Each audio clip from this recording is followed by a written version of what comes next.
Welcome to the Roberts Law Office Injury Podcast. Kentucky attorney Jeff Roberts has over 25 years of experience. He'll provide answers to your questions related to personal injury and automobile accidents, workers' compensation claims, and Social Security disability benefits. Let's join Jeff for this episode. And friends, welcome back. We are in Murray down here in Calloway County, and I'm sitting with attorney Jeff Roberts. And today we're going to talk about some common questions that people often have when they're involved in a workers' compensation claim. Jeff, good to see you. Good to see you, Jim. Always good to be down here in Murray. So, the last time we did this, we were actually sitting in your Hopkinsville office, the new office up there. Tell us a little bit about that. Yes, I do have an office off of Virginia Place there in Hopkinsville. And it's I like the office space there. It's by appointment only at that office, but it's working out well. I've always had several clients up in that area, up in the Christian County area, and so having an office there just makes it more convenient for them, and so it's working out well from that perspective. So. And then down here, Murray has always kind of been your home office, kind of your primary location. Yeah, my primary location is here in Murray. My home, and I live here in Calloway County.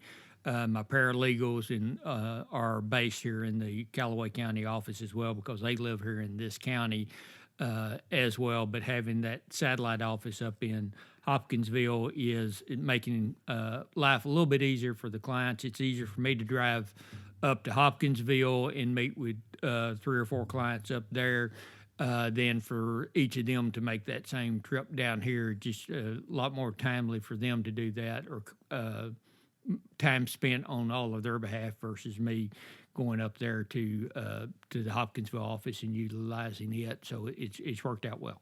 No, that's fantastic. And interestingly enough, we've brought this up in a number of different episodes. You take workers' compensation court cases from really across the state. I mean, you get called in by other attorneys, your colleagues, basically, when things get complicated. You're one of the guys that they kind of go to. I do handle workers' compensation cases all over the state and frequently get referrals from other attorneys. In fact, one of the things I'm very proud of is that most of my clients now, my new calls coming in are from either past client referrals or other attorney referrals. And I consider it a great honor when somebody refers a friend or a family member to me, or a client if it's an attorney that's referring to me. And in fact, not too long ago, I was in Louisville meeting with a new client that was another attorney had asked me to come in and represent this individual in their workers' compensation claim. And so that's something that I do frequently and enjoy doing that. So I do handle cases all over the Commonwealth. And it's kind of interesting. You said another attorney had asked you to come in to handle the workers' compensation claim. You actually handle workers' compensation, personal injury claims, and Social Security disability, but not every attorney does that, right? Correct. There are some attorneys who handle just workers' compensation claims and they don't take on any other type of cases. There's other, and I've had those attorneys actually refer personal injury cases to me. And then there's some attorneys who will do, they'll do a car wreck or product liability type case, but they don't handle workers' compensation or Social Security disability. So when they have a case that has, somebody who's on the job and they're involved in a car wreck, they've got a car wreck case and a workers' compensation case. And so I'll have some who bring me in to handle the workers' compensation part of the case, and they handle the car wreck part of the case, and we coordinate together from that. And sometimes they also, a car wreck or a workers' compensation case can result in a Social Security case if the injuries are severe enough, and then I handle that for clients as well and get referrals for those as well. Yeah, that's that's one of those things about being over 30 years dealing with injuries. I mean, there's a variety of types of injuries. Some of them are workplace injuries, which we're going to talk about today. Some of them are motor vehicle or trucking and different things like that. And then you've got the Social Security disability when that arises due to the severity of the injuries. Well, let's do this. Let's go ahead and jump in then, if you don't mind, and talk about some of those more common questions, because a lot of people aren't familiar with, they know workers' comp exists, but they don't really know how it works, especially here in Kentucky. So let's go ahead and jump in. Sure. Normally, when I meet with a client, either talking to them for the first time on the phone or the initial meeting in the office or by video conference, from there are, over the past 30 years of doing this, you see a lot of the same questions being asked over and over and over again, and I understand why. And essentially, the questions that I get asked frequently is one of the first ones is always, who's going to pay for my medical bills? Am I going to get any way if I'm off work? Who's going to pay for my lost wages when I'm off work? A lot of times they will ask what their case is worth, how long the case is going to take, how I get paid, how much money they're going to be out of pocket paying me, and then also, whether their case is going to go to court. In those questions there, those 6 questions are questions that I'm asked very, very frequently, if not every initial appointment. A great majority of the initial appointments will ask those questions, and it's understandable. I mean, if it's the first time that you're going through this, those are the big key things that you want to know, and it's understandable. If you've been injured on the job, you want to know, all right, am I going to be paying copays and deductibles? If I don't have health insurance, am I going to be the one paying for these medical bills?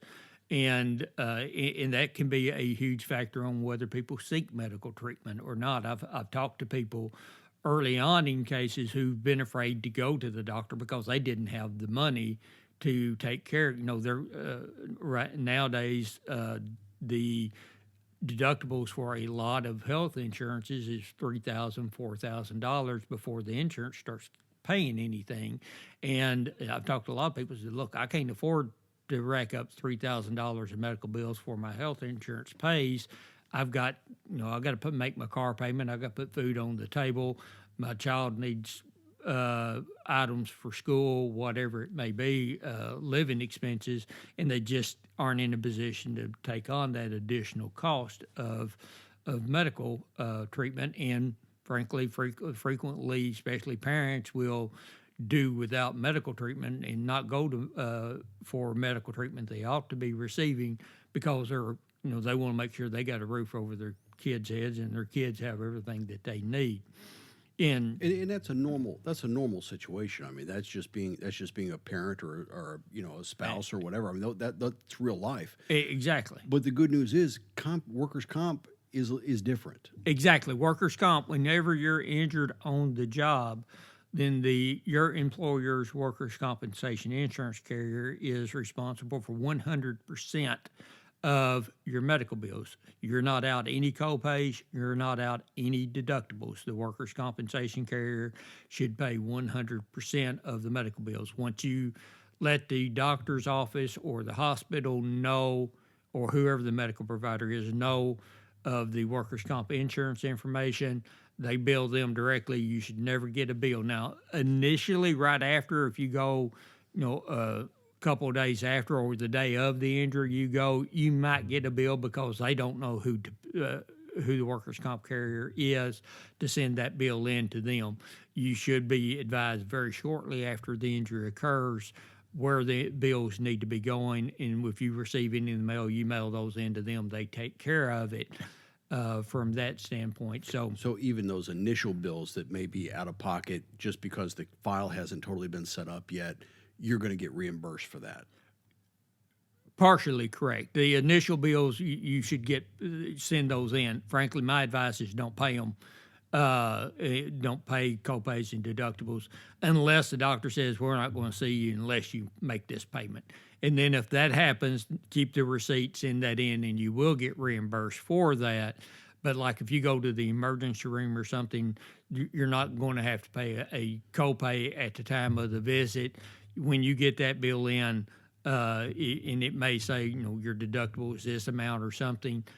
And from my standpoint, my advice is not to pay that. Send that into the workers' comp carrier and let them pay it, because it's a lot easier for the comp carrier to pay them off directly instead of the comp carrier paying you part and them part, because it can get confusing. That makes a lot of sense. Yeah. So Well, it's one less thing you got to worry about. exactly, one less thing you have to worry about, and frankly, the most doctors and hospitals are in a position to be able to wait on getting their money than most of my clients are, especially if you're off work, because the doctor's still working, the hospital's still getting paid from other people, and they're used to getting paid 30, 40 days after the treatment instead of the date of the treatment anyway, from that standpoint.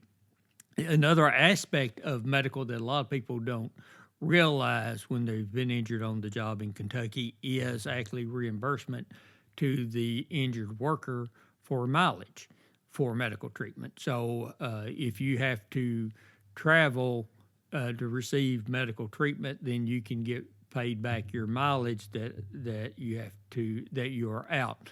In Western, here in Calloway County where I live, there are no spinal specialists in Calloway County. So someone who has a spine injury that requires a specialist instead of a family doctor, they have to travel somewhere to see the specialist, either Nashville or Paducah or somewhere else, to see a spinal specialist. So if you have to do that, then that mileage that you're out going there and coming back home, you can submit into the workers' compensation carrier and get reimbursed your mileage for that treatment as well. And I've talked to a lot of clients who's it's 6 months, 8 months out from their injury when they first contact me, and they had no idea they could get reimbursed mileage, and that's supposed to be submitted every 60 days to get that mileage reimbursement. And so, some people have lost out on getting that reimbursement because they didn't know they were able to do that.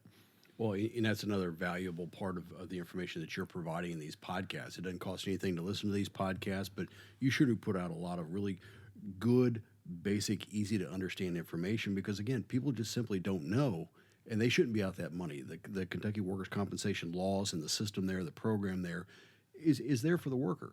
It is. It's there for the worker, and frankly, I've always advocated and thought that the workers' compensation carrier's initial letters to the injured worker should contain that information and say you're entitled to be reimbursed. Here are the forms that's required to submit the mileage reimbursements to us.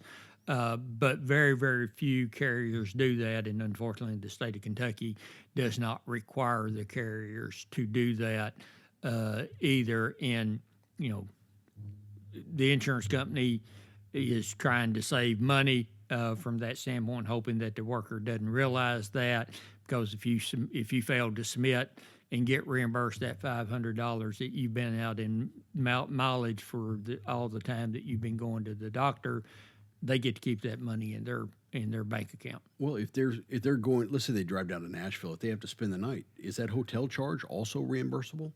It can be in certain situations. That's going to depend on the situation. If you've got, Nashville's 2.5 hour drive from Callaway County. If you've got an appointment at 1:00 in the afternoon, no, they're not going to have to pay that. If you've got surgery and you have to be at the hospital at 5:00 in the morning, then yes, you should get your hotel room the night before for covered from that standpoint. But it's just not a free hotel room, so you can set up an appointment on Friday afternoon and then spend the night Friday night in Nashville and let the workers' comp carrier pay for that. It doesn't work that way. I wish it did from my standpoint, because I would go with my clients down there. My trip going out of your office. So, and frankly, nobody, I haven't never had a client try to do that from that standpoint. But that's the way it is. If the hotel room is a needed expense because of the time of the appointment. And I have some clients that go to Louisville, to Lexington for medical treatment, and same situation. Now, it's a lot different there, because even if the appointment's at 8 or 9 o'clock in the morning, a hotel room the night before is more is a much more more reasonable expense from that standpoint, because Lexington's a 4.5 hour drive from this area to get up to there. So, at 9 o'clock, and there's a time difference as well, because we're Central Time and they're Eastern Time. So 9 o'clock appointment is 8 o'clock our time, so you have to get on the road at 3:30 in the morning to try to make that. And so hotel rooms probably going to be covered for those type of visits. Well, in a long road trip like that, if you've got a back problem, you may have to stop, get out, walk around a little bit, maybe at a gas station or a rest stop or something like that, just to stretch a little bit, just Frequently, to yes. relieve that pressure, and that's normal. That's normal Yeah. stuff. But Yeah. no, but again, I think that's one of the reasons you really want to engage with an attorney early on in this situation, because again, there are opportunities there that you just may not be aware of. That Jeff Roberts can sit here and go, look, be aware of your rights, because the insurance company may not remember to tell you. Exactly. The second question that I get asked frequently is, am I going to be paid when I'm off work, and who's going to pay me? And if you're off work under doctor's orders for a work-related injury, then you should be getting paid what's called or referred to as temporary total disability benefits, or TTD.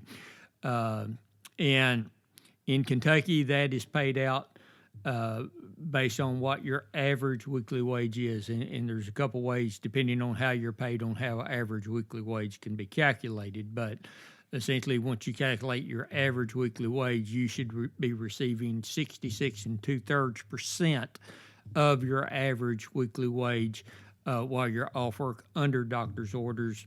That would continue to the injured worker either until the doctor says they're at maximum medical improvement, which means that you're as good as you're going to get from this injury. You may still be getting treatment, but the treatment is to keep you from having a setback. It's not really expected to cause any greater improvement, or until you reach a level of improvement that allows you to return to employment, whichever of those occurs first. So if you're released light duty 6 months after the injury and the employer accommodates that light duty and you go back to work and you're earning the wages, then you don't get the temporary total disability benefits anymore, because you're getting paid wages, even though maximum medical improvement may not occur until 6 months later.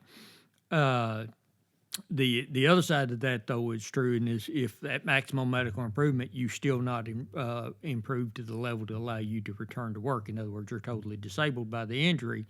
Unfortunately, the temporary total disability benefits stop on that date as well. So that's another reason you have an attorney involved, because there's some things that you can do to lessen that impact. When you know that's coming, you can take other steps and look at Social Security disability and some other things that you need to have in place well in advance to take care of you when that occurs from there. And there is another situation where people are released light duty, but the employer can accommodate, but not full time. So the person's not earning the same kind of wages they were earning before the injury. Some people are released to return back to 4 hours a day for a period of time, and then it's increased. And if that's the case, Kentucky does have what's called, or at least what I refer to as, temporary partial disability, which means that if you're earning $300 a week and your temporary total after taxes and your temporary total disability benefits were $600 a week, then the comp carrier's got to make up that other $300 to bring you up to what your temporary total disability rate was. And that's been in Kentucky, just adopted temporary total in 2018. A lot of states had adopted that long before then, and it was good that Kentucky finally did adopt the temporary partial disability. Well, I want to come back to one point that I've always found interesting. I think you were the one who actually told me this. Again, the average weekly wage, and again, it can be complicated to figure that out, and it's 66 2/3% of what that is kind of what you'll be reimbursed. But if you have a side job, and in today's market, a lot of people do work a second job, that money is also factored in, correct? It can be. It depends on the type of side job that you have. Self-employment technically or generally is not going to be factored in. So if you work at a factory and then during the summertime you mow yards by yourself, you mow for people and get paid for that, that's probably not going to be used to increase, even if you are not able to do that. But if you work at a factory and then on the weekends you work at a retail store or work for plumber or something like that part-time when you're not at work, then those wages are going to be used to calculate what your average weekly wage is, because your average weekly wage depended on or consisted of not only the wages from your employer, but your wages from your second job. Well, even though you weren't hurt on the second job, that still factors in, and that can be a significant increase to the benefits that you're receiving. It can be, absolutely. Yeah. Can be a significant, because frankly, you can get hurt on that second job. If you're hurt on the second job, the wages from your primary. So the second job's wages may be low, but if that's where the injury occurs, then and you're not able to work your primary job or your secondary job, then you're getting paid the full wages that you would normally work, or 66 2/3% of the wages that you would normally work. Now, Kentucky does have a cap on temporary total disability benefits. So if you hit that cap, even it may not be quite your 66 2/3%. I think it's a little over $1,000, like $1,090 or something for 2023. I hadn't looked at it in a while, but it's somewhere in that neighborhood is where the cap is. So very high wage earners sometimes aren't receiving their full 66 2/3%. Now, a lot of those work in the union shop. Or for a union, and part of the contract is the employer will make up to either the full 66 or a lot of times up to 80% of what the wages were as part of the union contract, which helps protect them in that situation. The third question that I get frequently is, what is my case worth? And the way I pretty much have a standard answer that I give to people when they ask me that question. And that is that there's no way that I can tell you today what your case is worth. To tell you the value of the case, I need a variety of information, some of which we are not going to know until you reach maximum medical improvement, and then the doctor tells me what your permanent restrictions are going to be from this, what your impairment rating is going to be from this injury, and I need your wage records, your actual wage records, to calculate what your average weekly wage and what your temporary total disability benefits are, because the insurance carrier may not have, you may be getting paid that, but they may have miscalculated it. They may be underpaying you what that is. So there's information that I need that I don't have and I can't have at this point in time. So I don't know what the value. I cannot give you a good value on the case, because some spinal injuries, the impairment rating is going to be 5%. Some are going to be 25% or 28% or higher. And until we know, are you having surgery, not having surgery, etc. Or you having follow-up surgeries? But have a second surgery for it. What type of surgery are you having? Is it a discectomy, or is it a fusion surgery if it's a spinal injury? And so there's a lot of factors that come into play that we're not going to know at that initial appointment. And I tell clients, look, I can't even give you an estimate, because the estimate's going to be so varied, it's not giving you any information, because I don't know this information. And I usually follow that up by telling the clients that if you talk to an attorney today or around this time frame, and they're telling you your case is worth they know right now your case is worth this much, you probably need to stay away from them, because there's no way anybody can tell you the value of your case. Now there are certain situations, if you've already had a fusion surgery on your spine, if it's a neck injury, I know your impairment rating is going to be at least 25%, because that's the minimum rating for fusion. So you can give somebody a rough estimate in that situation, but most of the time I'm talking to people before they've ever had surgeries for their conditions, even though it may be coming up from there. But even then, if I know it's going to be a minimum of a 25% impairment rating for cervical fusion, it could be higher than that, and the person may be able to go back to work. They may not be able to go back to work and do the same job, and that can make a huge difference in the value of what the claim is. So even if I know what the minimum impairment rating is, I still can't give a good value on the claim, just because there's still so many unknowns, so many variables that we just don't know, that it's there's no way to give somebody an answer to that question. And that's got to be frustrating for the injured individual because they've got a lot riding on this, right? They've got, as you said in the beginning, a mortgage. They've got, care for their kiddos and stuff like that, and not being able to quantify what that number is going to be can be frustrating. But I think, we've talked about this before, you need to find an attorney that you feel comfortable with, one who's got significant Google reviews out there, so you can kind of get an idea of what other people have experienced working with that attorney, and somebody that's been doing it for quite a while. And I mean, I think this is episode 60, 63, 64. I mean, you've put a lot of information out there talking about various aspects of injury work that you've done over the past 30 years. And I've encouraged people all the time, go out and look at those Google reviews. I mean, Jeff, you check all those boxes, and I think that's important. Sometimes you're not going to have all the facts. Sometimes you got to go with your gut. And, I'll leave that up to the person listening to this podcast, but you got a lot of good boxes checked, and as I would look at an attorney for that. I agree. That's you should go look at what past clients are saying. Look at the reputation of the attorney in the community to some extent as well, and their knowledge of that area. I've been doing this for 30 years. I'm not a jack of all trades. I concentrate my practice to doing personal injury.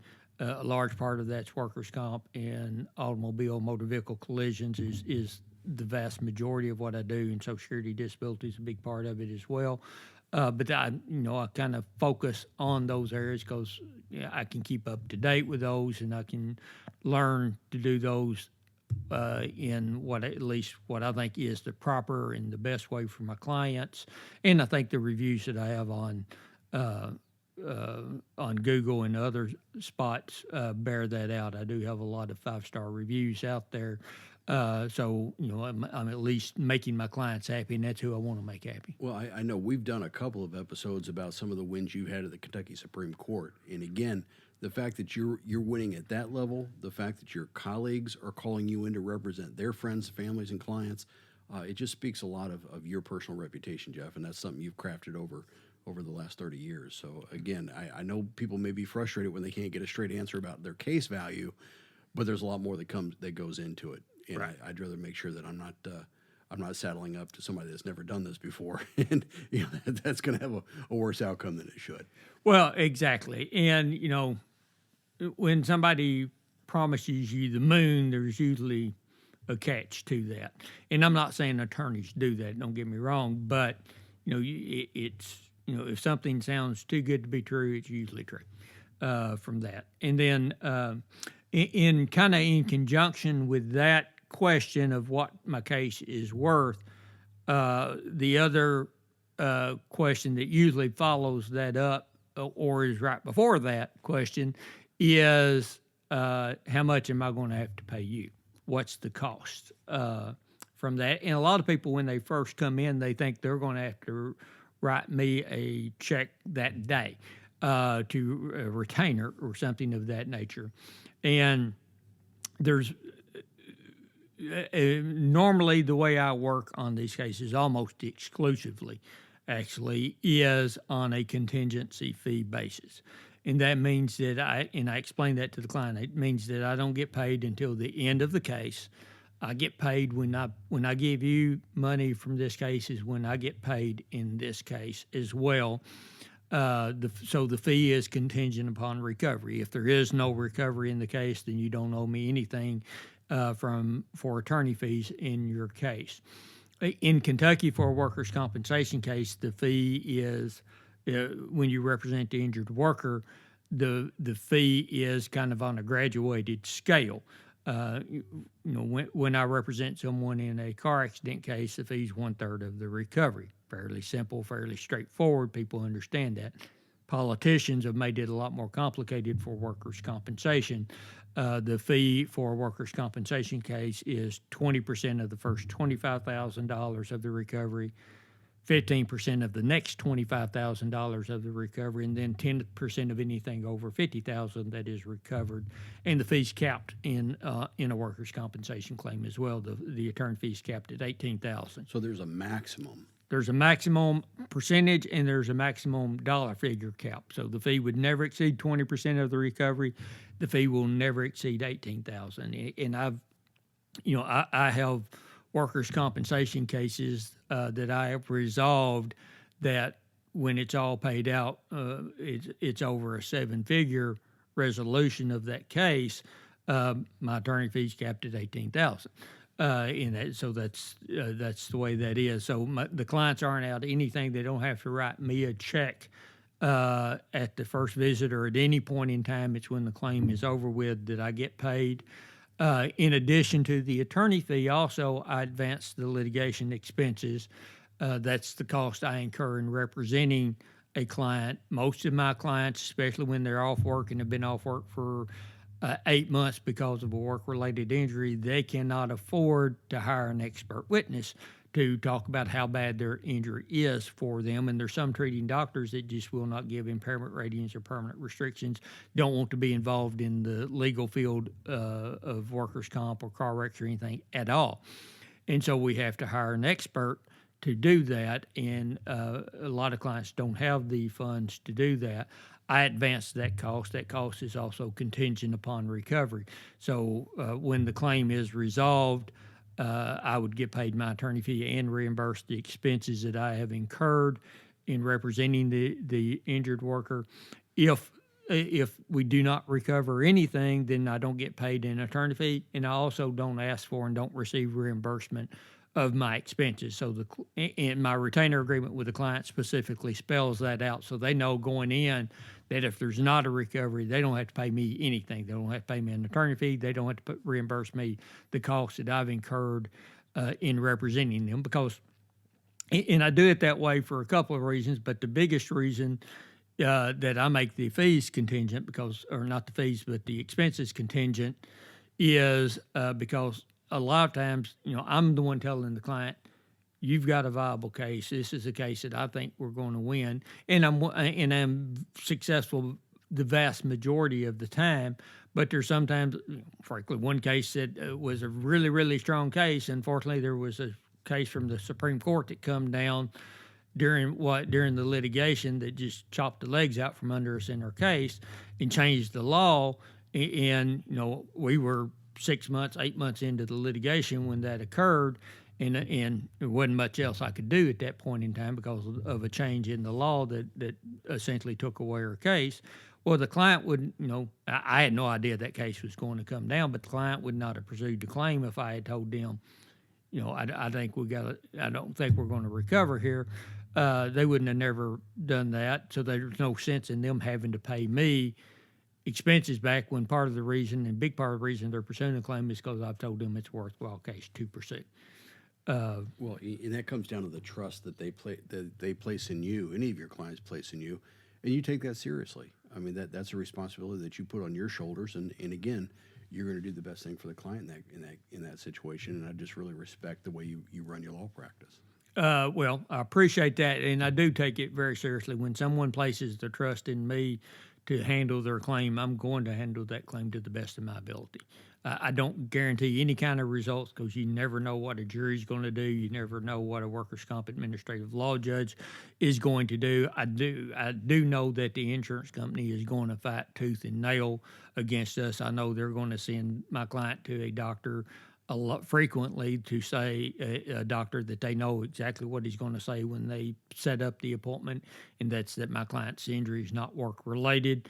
So I know I'm going to face all of those battles going into the case, and I do that, and I think that I take these cases very seriously because I know my clients' medical treatment, future medical treatment. I'm recovering that for them financially, and all is relying on myself in my office, and everybody in my office takes these cases very, very seriously, and we want to do the absolute best for our clients. As if you look at my website, you'll see on there that we like to say that we provide small town service and deliver big city results, and I think we live up to that, and I think the reviews on my website show that we live up to that. That gets us to the last two questions. which kind of go hand in hand to some extent, and that is how long will this take? Is the case going to go on, and will I have to go to court on the case? And basically, the answers to those are somewhat contingent as well, and that's what I tell the clients that how long the case is going to take. I don't know. A lot of it comes down to the medical treatment, how fast they heal, right? That's a big part of it. First, the claim's not going to. We're not even going to start to resolve the claim until the client reaches maximum medical improvement. I have insurance companies want to settle cases early on, and they want to settle cases early on because they think they're going to save money by settling the case early on. I don't settle a client's case, a workers' compensation claim, until my client is at maximum medical improvement, because I don't know what the permanent problems are going to be until then, and my client doesn't know, and the doctor doesn't know. So, if the client reaches maximum medical improvement 6 months out from the injury, the case, and we settle it with the insurance company without filing, that claim may be resolved within 9 months from the date of injury, 3 or 4 months after the client reaches maximum medical improvement. But other clients don't reach maximum medical improvement until 1.5 years or longer after the injury. And, even that case may resolve within 4 months of reaching maximum medical improvement, but it's a substantially longer period of time because You still they have didn't to reach. get there. Still have to get there. And, sometimes I can settle with the insurance company. Frankly, that used to be more prevalent a few years ago. 7, 8, 9 years ago, I settled a lot of cases with the insurance companies without having to file the claim in court. That seemed to have changed a lot lately, and I've talked to other attorneys, and they're seeing the same thing. They're just not getting reasonable offers from insurance companies in cases. Frankly, there's few companies that just don't ever, they don't respond to a settlement proposal. So you've got to file the cases. And I've done this enough, and I do it often enough that I know which ones of those are. So there's some employers, some carriers. I may make a settlement offer, but I file the claim forms at the exact same time that I make the settlement offer, because I know that they're a company that rarely will respond to a settlement offer. From there, statistically speaking, the case is going to settle. Most cases eventually do settle. But as I tell my clients, I can't guarantee that, and we're always going to proceed as though your case is not going to settle. I proceed in a case as though the case is going to be decided on a workers' comp case. It's going to be decided by a workers' comp administrative law judge, and actually proceed as though that case is going to get appealed to the appellate courts as well. And the reason I do that is, first off, I don't know which cases are going to go to the administrative law judge's decision or get appealed, because I don't know if the insurance company and the defense attorney are going to be fair on settlement negotiations later on in the case or not, number one. Number two, and more importantly, is that my client's never going to get a fair settlement offer if the defense attorney knows I'm not willing to take that case to an administrative law judge's decision, that I'm not working the case up to be decided by an administrative law judge. Most of the defense attorneys that I deal with have several years of experience. They know what they're doing. They're good at what they do. And they know when an attorney doesn't want a judge to decide the case and is not working the case up, and they will never offer full value because they know they don't have to pay full value, because it's ultimately going to be settled for less than full value just because it's not being worked up to be decided by the judge. And so I always work a case up to be decided by an administrative law judge, because that's the best way to get the case settled for full value for my client. Once again, the opposing counsel knows you're serious about it, and should it go there, you've already got the case built, you're ready to go. Correct. And I've had some people come in to see me, and I just tell them, I just don't. This is not a case that I want to take on. It's not a case that I want to take to an administrative law judge. And I've had some say, well, I'll take whatever settlement offer they make in this case, and I won't do that. And I tell the person, I said, if I get the reputation among defense attorneys that I will settle a case cheap, even though you're willing to do that. Problem is that then I get that reputation among defense attorneys, and then my future clients are going to pay for that. We're going to have to go to the administrative law judge on cases that would have settled for fair value, but they don't think I'm going to take fair value, or they're going to have to pay fair value, so they don't ever offer it to me. And so I won't do that, because I think it will come back in harm future clients of mine if I were to do that. That makes a lot of sense. Jeff, I appreciate your time on this. I mean, these are common questions, but, they're important questions. And again, if this is the first time you're dealing with Kentucky work injury claims, workers' compensation claims, it's confusing. You've got a lot of stuff out there. It's not like a normal court system that you're going to see on TV. This is different. And it really makes sense to have, an advocate sitting beside you who has done this for 30 years, who knows the ins and outs of this, and whose colleagues respect him because of the fact that he does know this stuff and knows how to do it. And I just flat out like the fact that you're a fighter. And when it comes down to it, you're a trial attorney, and that comes through. That I think you approach it differently. I think you push when you know you need to push, and I think your ability to effectively negotiate these settlements is just outstanding. And I think, once again, I know we've said it several times, but go read the Google reviews. You see a lot of really, really happy clients. Well, and I'm glad that I do have clients that are happy with the results and are so satisfied with my law firm that they provide those reviews. The person, when they provide a review, they have to take time out of their day to do that. And that I have clients that are that satisfied, that makes me feel good and makes me want to do as good of a job for my next client. Outstanding. Friends, we appreciate your time. Jeff, I appreciate your time as well. And that does it from the Roberts Law Office and the Roberts Law Office Injury Podcast. Jeff, take good care. We'll see you in about 2 weeks. Thank you, Jim. Thank you, listeners. Thank you for listening to the Roberts Law Office Injury Podcast. Jeff will return in 2 weeks. Until then, he invites you to visit jeffrobertslaw.com and follow his firm on Facebook. At the Roberts Law Office, you'll find a history of small town service and big city results.